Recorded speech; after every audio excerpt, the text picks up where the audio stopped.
दुश्मन करी चाहे कितनो भी गंगा, लहरत रही ऊंचायापन तिरंगा। अरे दुश्मन करी चाहे कितनो भी गंगा, लहरत रही ऊंचायापन तिरंगा। देश के जमान से लीजे भी पंगा, अरे देश के जमान से लीजे भी पंगा। केहू फेरू डाली न कवनो अड़ंगा।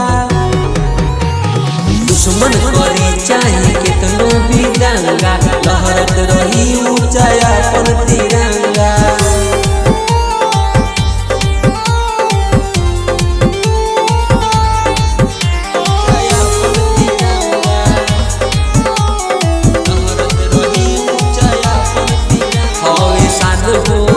अभिमान हो अपन देशवा भारत महान हो,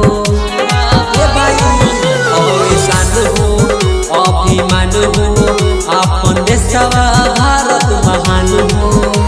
लगाई नजर जे कवनो अगर कहू के सुन जाई यहाँ से नंगा। दुश्मन करी चाहे कितनो भी दंगा, लहरत रही ऊंचायापन तिरंगा। अरे दुश्मन करी चाहे कितनो भी दंगा, लहरत रही ऊंचायापन तिरंगा।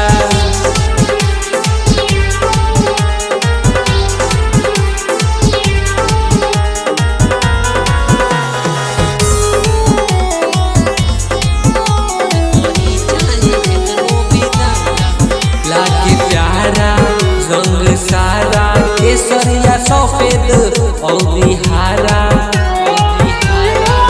लागे प्यारा रंग सारा, केसरिया सफेद और हरा। 15 अगस्त के कम हो के मस्त बाड़ी करत पवन कृष्ण हो के चंगा। दुश्मन करी चाहे कितनो भी दंगा, लहरत रही ऊंचायापन तिरंगा। अरे दुश्मन करी चाहे कितनो भी दंगा, लहरत रही ऊंचायापन तिरंगा। रिकॉर्डिंग स्टूडियो संपूर्ण नगर।